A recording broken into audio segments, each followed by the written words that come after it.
Hello everyone, welcome to the video lecture series on Advanced Separation Process. Myself, Jamin Pandya, Assistant Professor in Chemical Engineering Department of LJIET Institute of Engineering and Technology. So let's continue with the chapter number 2, which is a membrane separation process. In this lecture, we are going to discuss about various methods for characterization of membrane. In previous some sessions, discuss about the various microscopic method for the characterization of membrane such as SCM, TEM and AFM. SCM stands for the scanning electron microscopy, TEM stands for the transmission electron microscopy and AFM stands for the atomic force microscopy, which used for the find out surface and cross section feature of the membrane and Fouillon. It's also used for the find out roughness and surface morphology.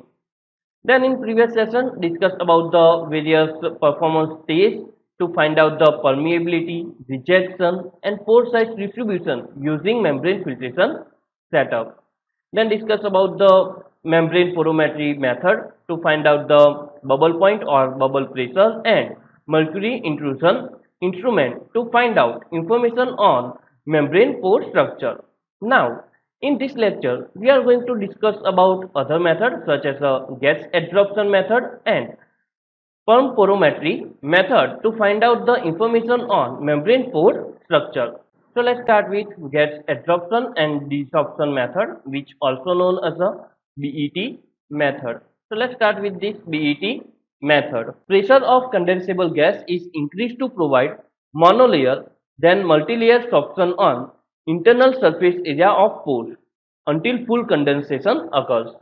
Then the procedure is reversed. Using graph between filling and empty the pores provide the measurement of the pore volume distribution. The internal surface area at monolayer coverage is then used to calculate pore diameter distribution. In this method require dry membrane and low temperature that may be introduced material artifact. So using this method we can find the pore volume distribution. First we are going to apply the absorption. So this is molecule are absorbed on surface of this membrane, or can say that pore filling beginning. Then monolayer of this molecule are occurs on accumulate on this surface of membrane.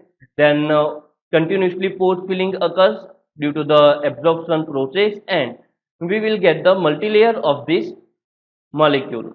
So using absorption process and using this graph we can calculate pore volume. So this is all about the BET method, which used for find out the pore volume of membrane, or it's also used for the find out the porosity of any catalyst.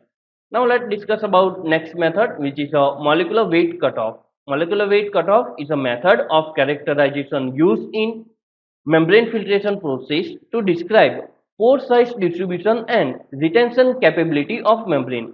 It defined as the lowest molecular weight in Dalton at which greater than 90% of solute with known molecular weight is retained by the membrane. This method mostly used for the determination of complete rejection characteristic of membrane, particularly for the ultrafiltration and microfiltration process. This method is based on steric or size-based rejection of solute by the membrane pores. Typically, a membrane of water-soluble molecule and macromolecule is made and present as the feed to the membrane. For dialysis, reverse osmosis, nanofiltration, the mixture will be typically contain mono and divalent salt, urea, sucrose and alcohol. For ultrafiltration and microfiltration membrane, the macromolecule solution can be mixture of protein or polydispersed solution of single hydrophobic polymer such as dextrane polyethylene glycol is used. To get entire rejection profile, it is required to have expected rejection range from 100% rejection. At lower end, solutes such as sodium chloride and glucose are used since they have expected to a zero rejection by the ultrafiltration membrane. In the high end of the scale, large protein like immunoglobulins or blue extran are used since they have completely rejected by the most ultrafiltration membrane.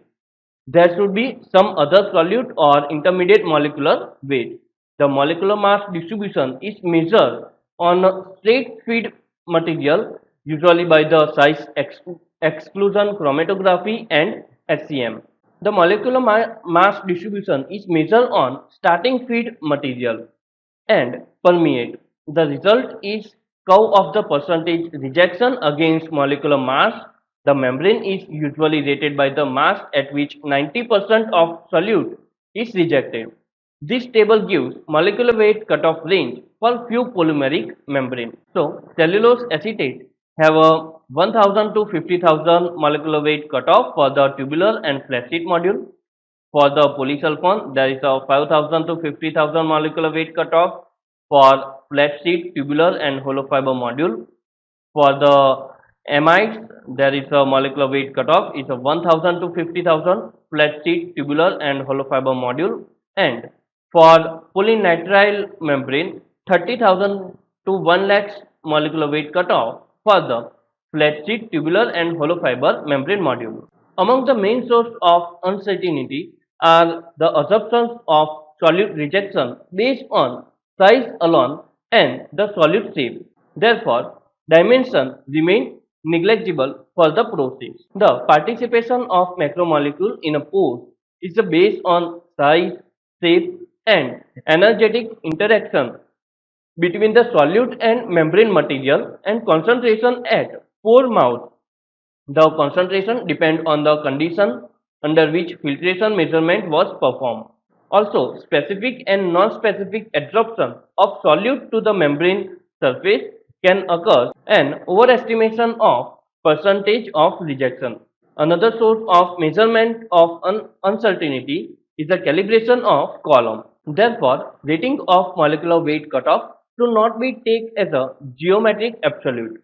The results obtained in such measurement are snapshot of membrane transport characteristic under a specific set of measurement conditions. So this is all about the molecular weight cutoff method. Now let us discuss about the particle retention method. Membrane for both liquid and gas separation application are often characterized by the particle retention measurement, and particle rejection is typically expressed in terms of the long residual value, which known as the LRV, long residual value. The challenge level may be a dilute 10 raised to power of 8 to 10 raised to power of 10 particle per liter, or concentrate must be a 10 raised to power of 13 to 10 raised to power of 15 particles per liter. Both monodisperse and polydisperse particle are used. The instrumentation is a typically laser particle sensing and counting with automated data collection and analysis. The particle retention can be occurred by both depth throughout the thickness of the membrane and surface capture mechanism. Measurement of particle retention are not without ambiguity. The relationship between the actual geometric dimension of membrane or filter and particle size being retained is most of tenuous if the filtration occurs throughout the filter depth. This is due to the variety of depth filtration capture mechanism that facilitate the retention of particle smaller than the opening in filter structure. These conditions are particularly not worked in gas filtration. Since many contribution to the particle rejection, the filter performance can be changed without time, loading and particle distribution. For instance, under some circumstances, breakthrough occurs such as a loss of rejection after a period of time. This can be due to the blockage of smaller void. It is also true that the majority of convective flow through a filter is carried out by the large pores. Such a situation will also lead to the large pores become partially or fully blocked by the capture particle. Thus, the pore size distribution will be apparently changed with the extension of filtration, which result in overall surface cape buildup, field surface fouling, particle aggression and particle bleed can be changed in filter retention and permeability. So, to find out particle retention, these setups are used. in which this is liquid A, which pass through HPLC pump to the membrane assembly, and this membrane already contain the liquid B. Using particle retention method, we can calculate the rejected particle, and it will be shown on this computer, and it will be record through the graph. So this is all about the particle retention method.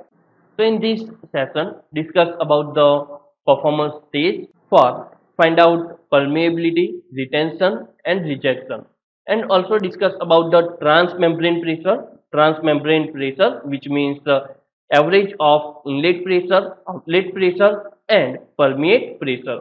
Then discuss about the bubble pressure or bubble point, which used for the find out the pore geometry. Then talk about the mercury barometry to find out the pore volume, and also talk about the gas absorption desorption, which also known as the BET method, which used for the find out the porosity and pore volume, which also used for the find out porosity of the catalyst. Then discuss about the porometry, where the we can find out the pore volume using a O2 analyzer or any gas analyzer that pass from the membrane. Then discuss about the molecular weight cutoff, and then finally discuss about the particle retention. So this is all about this lecture. I am completing my lecture here. Thank you.